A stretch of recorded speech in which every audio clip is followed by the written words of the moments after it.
medication, and older adults. You are a partner in your healthcare. This is a partnership between you, your doctor, and your pharmacist. You need to be assertive and knowledgeable about the medications you take. The Food and Drug Administration is also working to make drugs safer for older adults who consume a large share of the nation's medications. Adults over age 65 buy 30% of all prescription drugs and 40% of all over-the-counter drugs.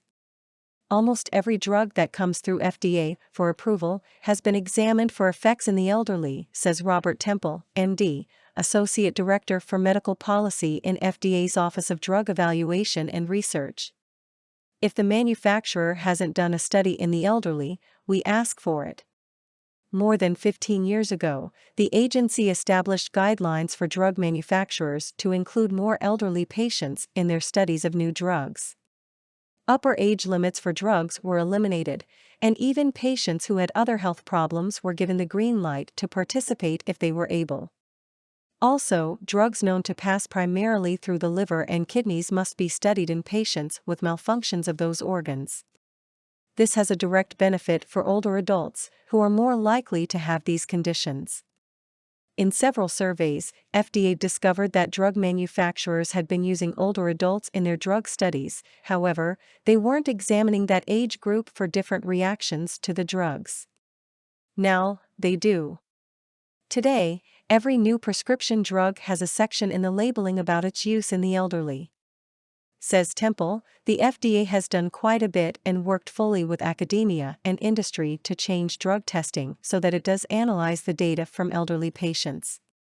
We're quite serious about wanting these analyses. When more isn't necessarily better.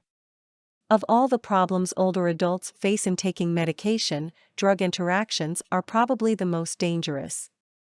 When two or more drugs are mixed in the body, they may interact with each other and produce uncomfortable or even dangerous side effects. This is especially a problem for older adults because they are much more likely to take more than one drug. 2/3 of adults over age 65 use one or more drugs each day, and 1/4 of them take 3 drugs each day. Not all drug combinations are bad. High blood pressure is often treated with several different drugs in low doses. Unless supervised by a doctor, however, taking a mixture of drugs can be dangerous. For example, a person who takes a blood-thinning medication for high blood pressure should not combine that with aspirin, which will thin the blood even more. And antacids can interfere with certain drugs for Parkinson's disease, high blood pressure, and heart disease. Before prescribing any new drug to an older patient, a doctor should be aware of all the other drugs the patient may be taking. Too often, older people get more drugs without a reassessment of their previous medications, says Feinberg. That can be disastrous. There is also evidence that older adults tend to be more sensitive to drugs than younger adults are, due to their generally slower metabolisms and organ functions. As people age, they lose muscle tissue and gain fat tissue, and their digestive systems, liver, and kidney functions slow down. All this affects how a drug will be absorbed into the bloodstream, react in the organs, and how quickly it will be eliminated. The old adage "start low and go slow" applies especially to the elderly. Older adults who experience dizziness, constipation, upset stomach, sleep changes, diarrhea, incontinence, blurred vision, mood changes, or a rash after taking a drug should call their doctors. The following suggestions may also help. Don't take a drug unless absolutely necessary. Try a change in diet or exercise instead. Ask your doctor if there's anything else you can do besides drug therapy for the condition. Tell your doctor about all the drugs you take. If you have several doctors, make sure they all know what the others are prescribing, and ask one doctor, such as an internist or general practitioner, to coordinate your drugs. Ask for drugs that treat more than one condition. Blood pressure medicine might also be good for heart disease, for example. Keep track of side effects. New symptoms may not be from old age but from the drug you're taking.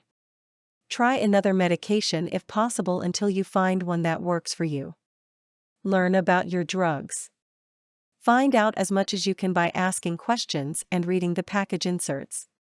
Both your doctor and pharmacist should alert you to possible interactions between drugs, how to take any drug properly, and whether there's a less expensive generic drug available. Have your doctor review your drugs. If you take a number of drugs, take them all with you on a doctor's visit. Ask the doctor, when can I stop taking this drug, and how do we know this drug is still working? Watch your diet. Some drugs are better absorbed with certain foods, and some drugs shouldn't be taken with certain foods.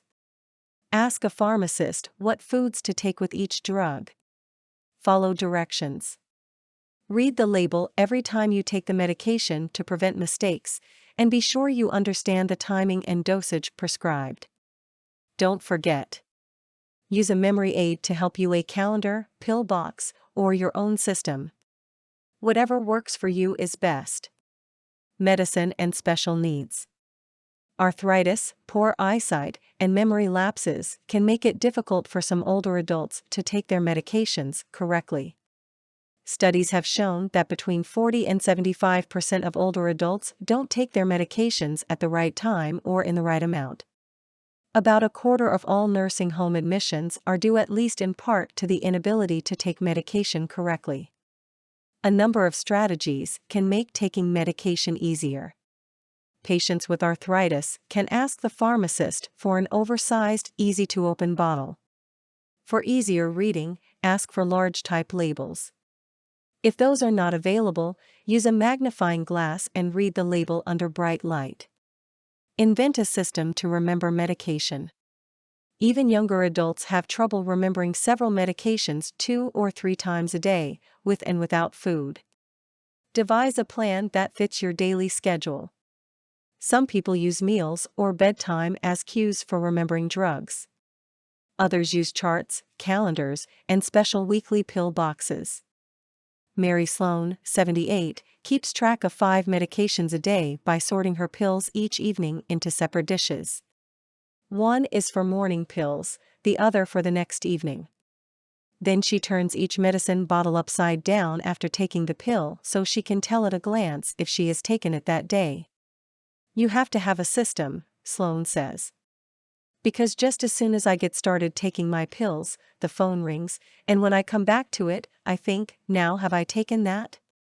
Drug-taking routines should take into account whether the pill works best on an empty or full stomach and whether the doses are spaced properly. To simplify drug taking, always ask for the easiest dosing schedule possible, just once or twice a day, for example. Serious memory impairments require assistance from family members or professionals. Adult daycare, supervised living facilities, and home health nurses can provide assistance with drugs. Active lives. Not all older adults are in danger of drug interactions and adverse effects.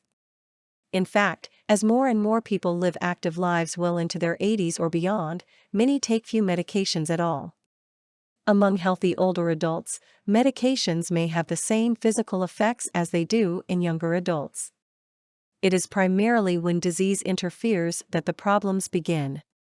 To guard against potential problems with drugs, however, older adults must be knowledgeable about what they take and how it makes them feel.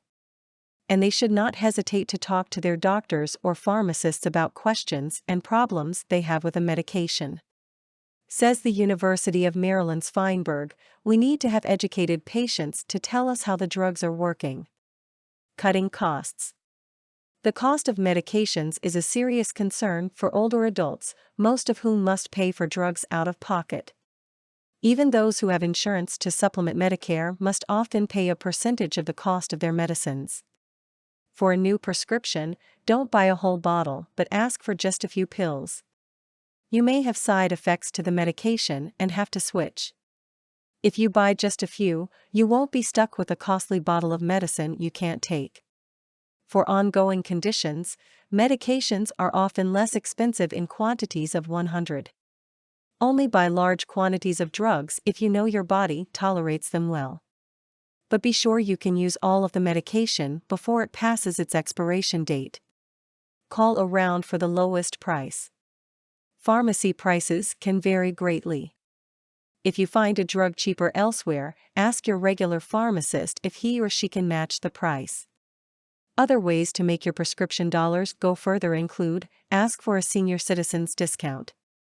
Ask for a generic equivalent. Get drug samples free. Pharmaceutical companies often give samples of drugs to physicians. Tell your doctor you'd be happy to have them. This is especially convenient for trying out a new prescription. Buy store brand or discount brand over-the-counter products. Ask the pharmacist for recommendations. Call your local chapter of the American Association for Retired Persons, AARP, and your local disease-related organizations for diabetes, arthritis, etc. They may have drugs available at discount prices. Try mail order. Mail order pharmacies can provide bulk medications at discount prices. Use this service only for long-term drug therapy because it takes a few weeks to be delivered. Compare prices before ordering anything. For more content like this, please visit learnforfree.biz. Content produced and distributed by AllSuperInfo. All rights reserved. Transform your old articles and ebooks into brand new audio content and use it to create podcasts or videos for your YouTube or TV channel. Visit allsuper.info and ask our live support for details.